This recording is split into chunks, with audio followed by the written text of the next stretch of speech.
Black 11. Black 11. Hey. This is number 16, Laurel Amos for the Catawba Hornets. You are listening to the Hive on BDD ENT Internet Radio. This is your boy Herman, number 35 for the Catawba Hornets, and you're listening to the Hive on BDD ENT Radio.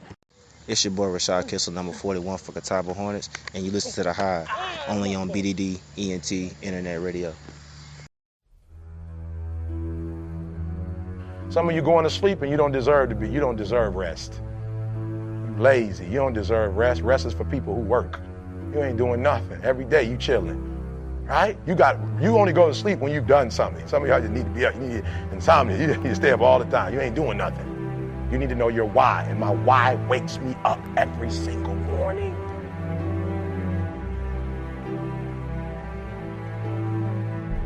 Why do you do what you do? And I'm so successful at what I do because I don't do what I do for money. You don't get it. And when you don't do what you do for money, it comes to you. Opportunities come. I don't do what I do for money. Most high schools that call me in the hood can't afford me. I don't do what I do for money. I do what I do because every time I get a message that said, I failed the LSAT twice. I failed the bar exam twice. And I'm going back the third time. You gave me motivation to go back and try it again. And guess what? I nailed it on the third time. That's my why. My why is every single day when I wake up, every minute of the day, every hour of the day, I have an opportunity. Somebody who quit, somebody who gave up, somebody who stopped in life. I have the power, at my nickname, the refresher. I have the power as the refresher to make you believe again, to make you get up when you got up 3 times and you say, I'm not getting up no more. That's my why. I got a chance to change you. I got a chance to recreate my whole life. My granddaddy was a high school dropout. My father was a high school dropout. I dropped out of school almost 60 years, and my son's a few months away from walking across that stage and doing what none of us have ever done. That's my why. Because when I get up at 3 o'clock in the morning, his room is upstairs, and when I open up the garage, he hears me, and he knows Dad's up again. That's my why. He knows he can't sleep in because I don't sleep in. What's your why? You need a why. Why do you need a why? Because some days you're going to look at that alarm clock. You're going to look at that alarm clock and it's going to say 6, and 6 is the time you wake up. And you're going to look again, it's going to say 6:05, and you're going to say, I don't want to get up. But that why is going to say, I push yourself. Get up. Your mama needs you. Your daddy needs you. Your children need you. Your community. Get up. Your why is going to push you when you can't push yourself. When you want to quit and give up, your why is going to give you that edge you need, that advantage you need, that lift that you need to get to the next level. Your why.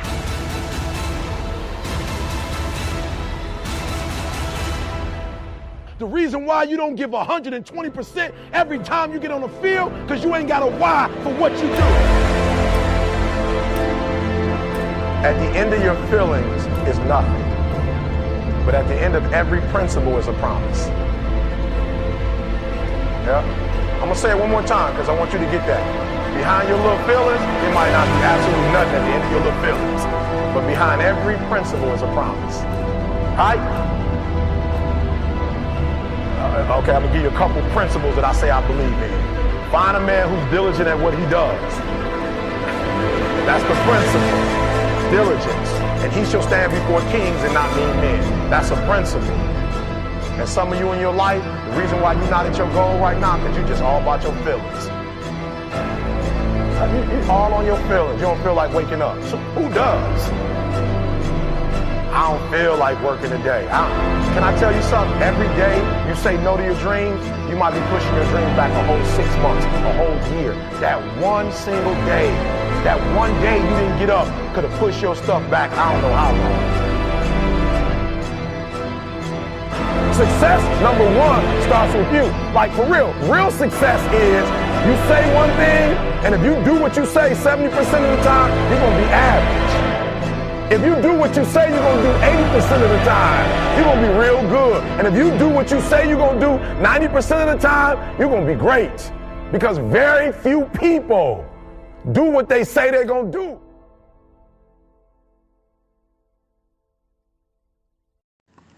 Yo, this your boy Reese Evans, number 17 for the Catawba Hornets. You are now listening to The Hive, only on BDD ENT Internet Radio. Ha, yeah. You heard it. We are live at the Hive with the Catawba Hornets and Coach Doug Fry. What's going on, Doug? Well, not much. Glad to be here again. Hey, let's talk about preparation for the Carolina Thunder and Herd. What can we look for? Let's talk offensive side of the ball. What can we expect out of the offense this week? Well, if they hold to what they usually do, they're going to try to establish the run first, like most teams. They're a physical team. They're going to come at you. They're going to pound it if you let them. If you let them, then they're going to keep pounding it all day. But if you don't, then they'll go to the air. Now, you know, they got good receivers. Quarterbacks is a pretty good level, but their strength is they usually are big and physicals. So they're going to try to pound that to start off with. They got a 260-pound running back, Davon Gardner. Wait. A 260-pound running back? Yeah. Oh, my gracious. Yeah, he's played some arena ball, and he's competes in powerlifting, so he's like a muscle head, too, a 260 pound. It ain't big.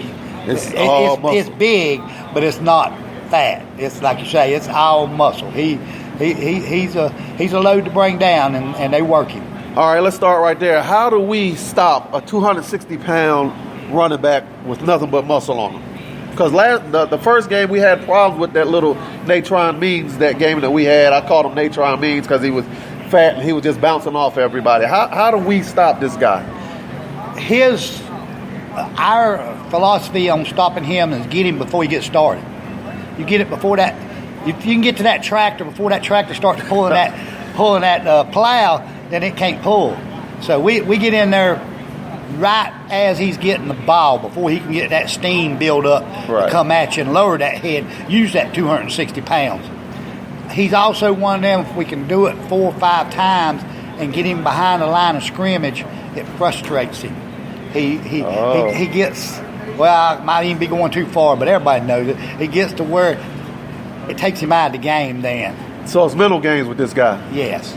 So you guys going to be talking trash to him while he's running the ball? Oh, yes. Talking to him the whole time, telling him, you ain't getting nothing. You're going to have to earn it. You ain't getting nothing. I'm probably throwing the flag out there right now, so he's going to probably try harder. That might mean they try to feed him a little bit more. We'll have to see. Now, we talk about him and what we need to do, the penetration. What will you do with your defensive line? Will you rotate your line to try to wear him down and keep your lineman fresh? Do you think you need to do that, or are you just going to go with the basic starters? How would you, I mean, what is the steps to doing that, to wearing him down? Well, get to him quick is the main thing. But if they stick with the run, then you got to rotate in order to keep fresh on him, because he will pound and pound. He'll wear a line down if he gets that many carries. Our goal is to get to him quick from the start, so he don't want that many carries, that they have to change over and go to the air because he's not moving the ball. They'll get impatient and won't say, okay, we'll come back in the fourth quarter. Now we'll see how he does, because by that time, hopefully we done up a score or two. Right. Now they're trying to catch up. Now they have to throw the ball. Yes. So who will you be relying on most on the defensive line to spearhead this attack? It'll be our front four. They'll have to hit the gaps. That's the way to beat this team. You got to hit the gaps because, like I say, they're physical. They'll have 300 plus across the line. So, and then a 260-pound man stuck behind them. That's some beef on there. Yes, it is. Yes, it is. So you have to shoot them gaps, hit them gaps, and make them two big guys.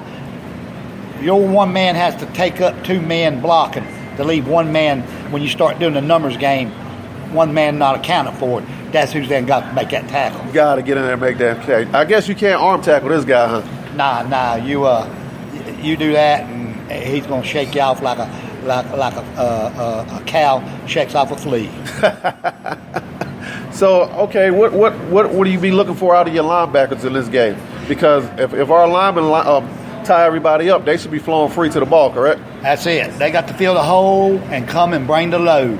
They got to bring, like you say, they got to bring the load, and they got to wrap up, because then you got a 260-pound bull rambling in the secondary, and that's mismatches all day long then, because you ain't got most people don't have secondaries over 200 pounders. Exactly. So you have a stout linebacker crew.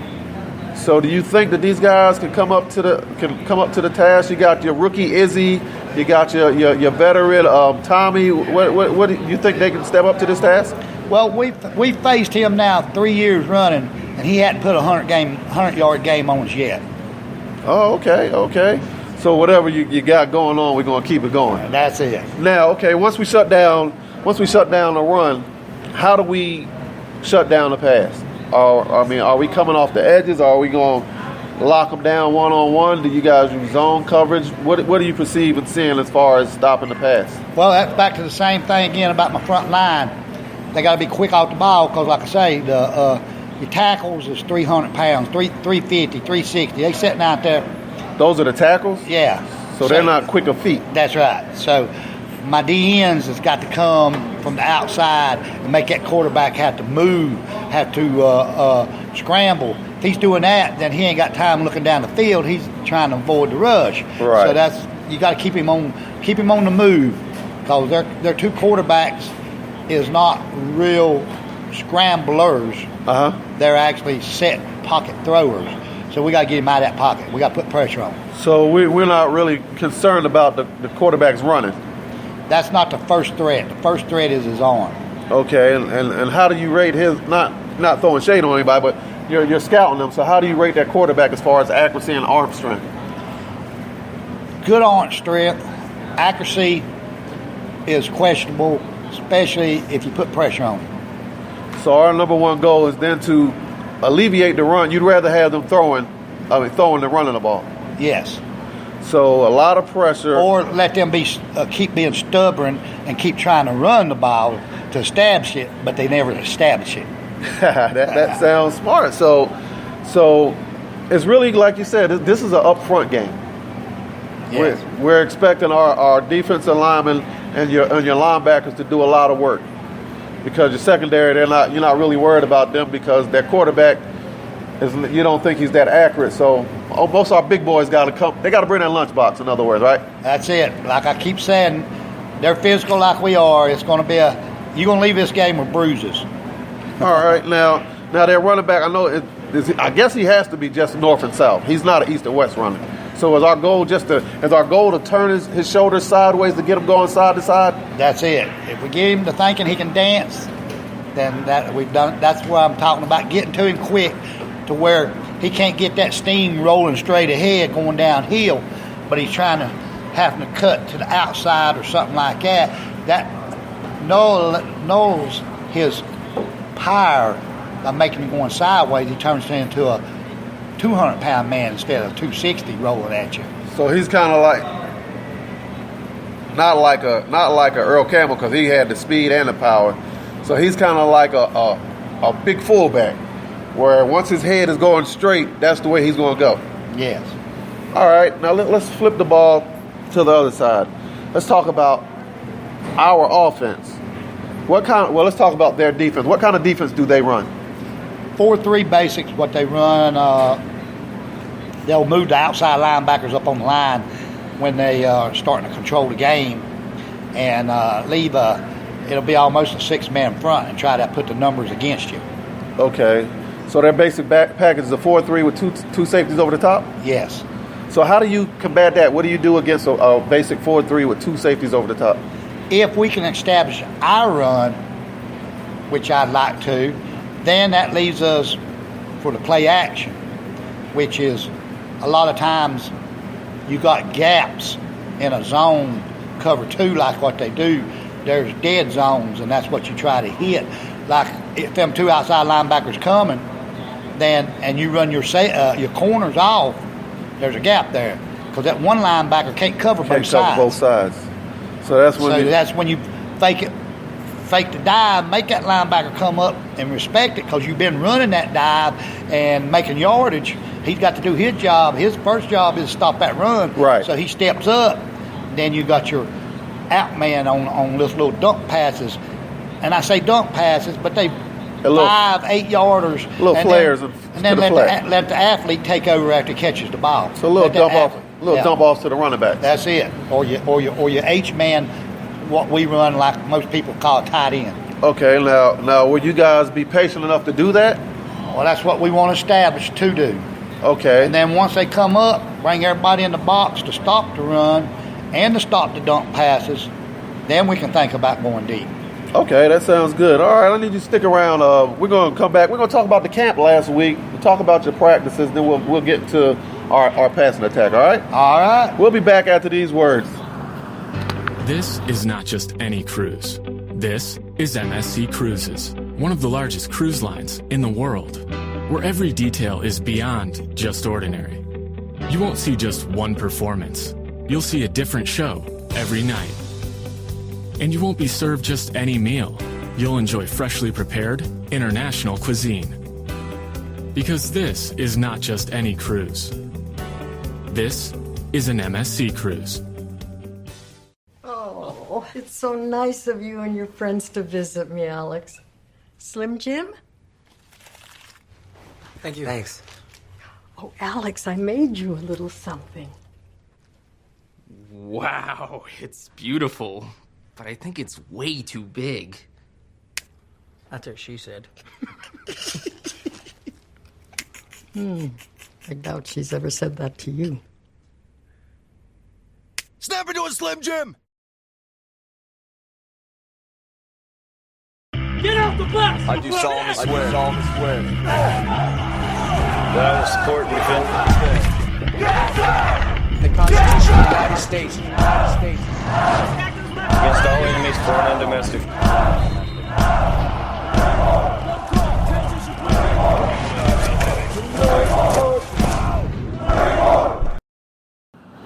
Welcome back. We're back live with the Hive. Yeah. Coach Doug Fry. Okay, before we get back into schematics and schemes, I can sound intelligent. You like that, schematics, right? Yes, sir. Let's talk about how did the Catawba County Hornets youth camp go? It went good. We had right around 40 young lads, aging from 5 to 12, and we was able to teach them. And some athletes in that group too. I know a couple of the rec coaches was there to see what kind of talent they had coming, and some of them was grinning when they left. Now, what do you think your players get out of training these kids?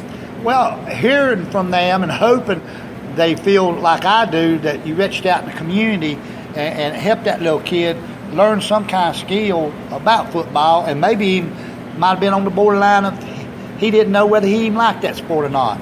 And then now this changed his attitude to where he liked what he had. He said, and he had a big grown-up to come out that he could look up somebody, because we wore jerseys, right, and said, hey, he took his time out to come out here and help me. Right. And so maybe, that changed them to where instead of being a little hoodlum, right, they're going to be something in sports. That's right. Okay, well, we have your long snapper here, Mr. 31, Mr. Herman. What's going on, man? For Mr. Herman, number 35 for the Catawba Hornets.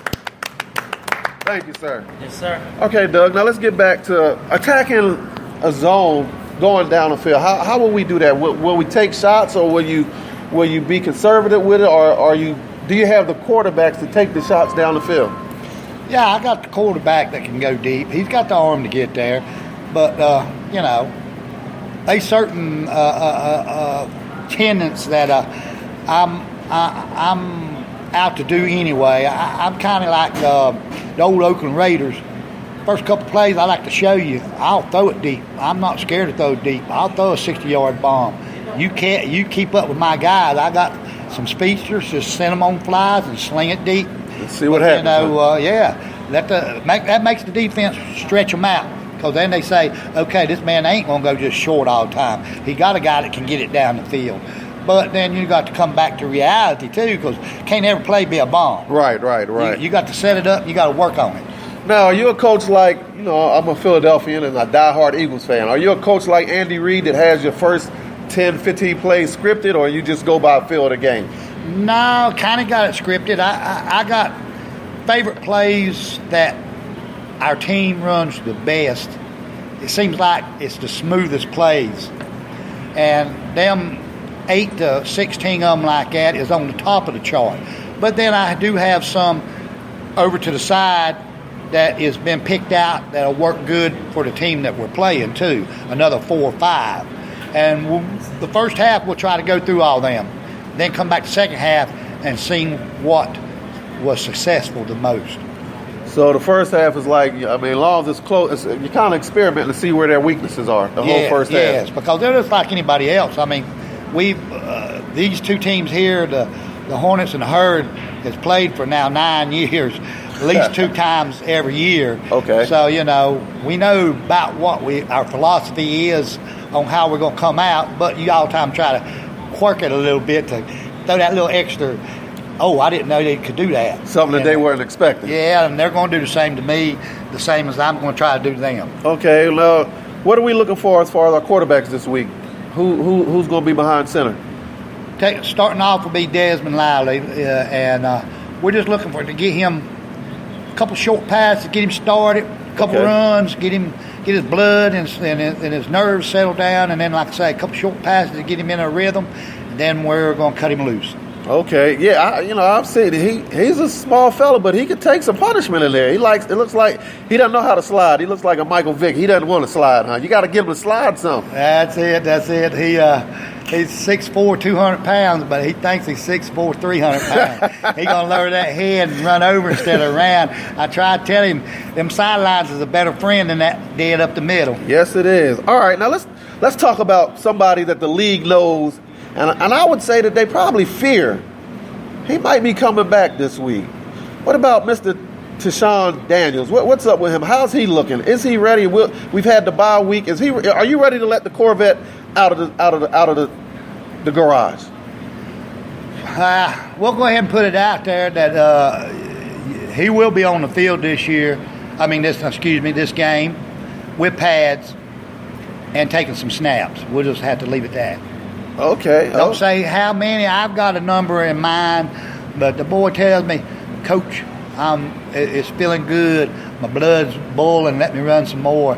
Then he'll get more touches, especially if he's back in old form where he's rolling out 200-yard games. Now, for the listeners that they say, all I got to do is give him a crack, and this man's gone. He's going to make me look good. He's going to look good. The quarterback, that's us establishing the run, and that takes the pressure off the quarterback, too. Then it ain't all on him. He can mix up his stuff.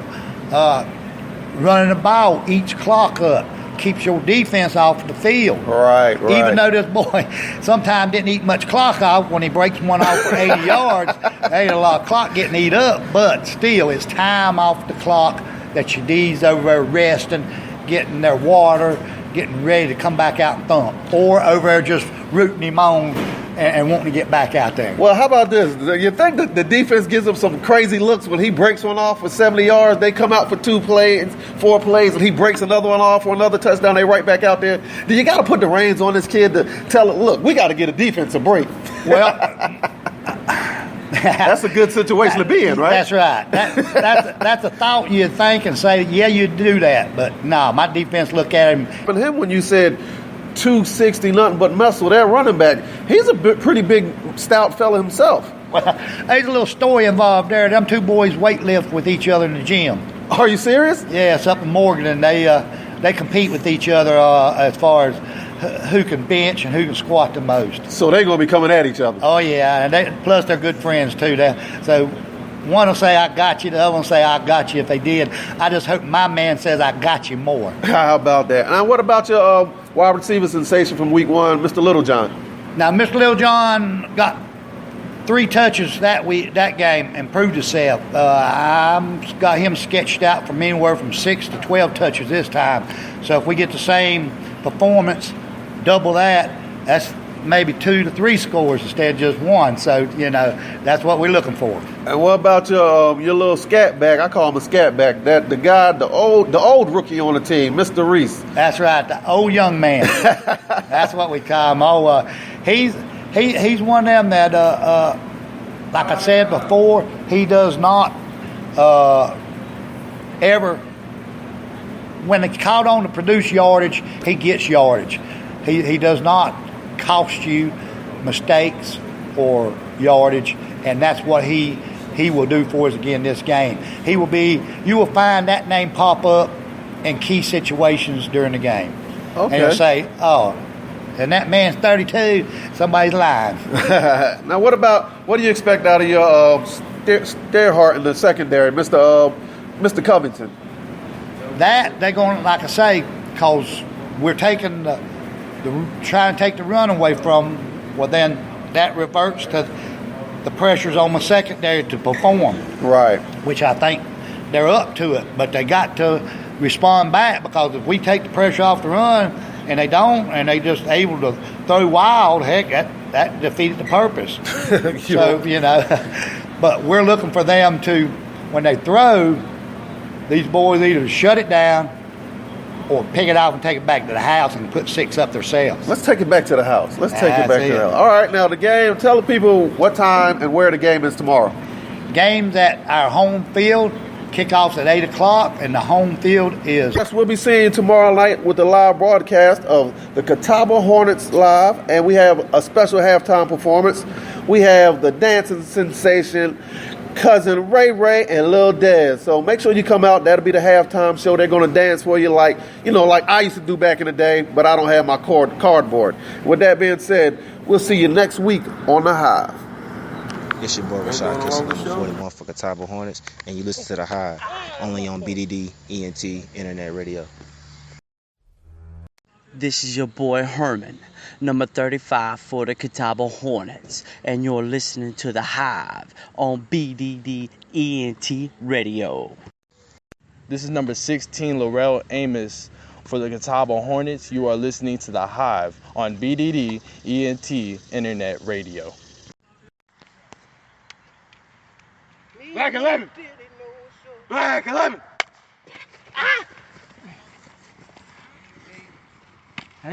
This is number 16, Laurel Amos for the Catawba Hornets. You are listening to The Hive on BDD ENT Internet Radio.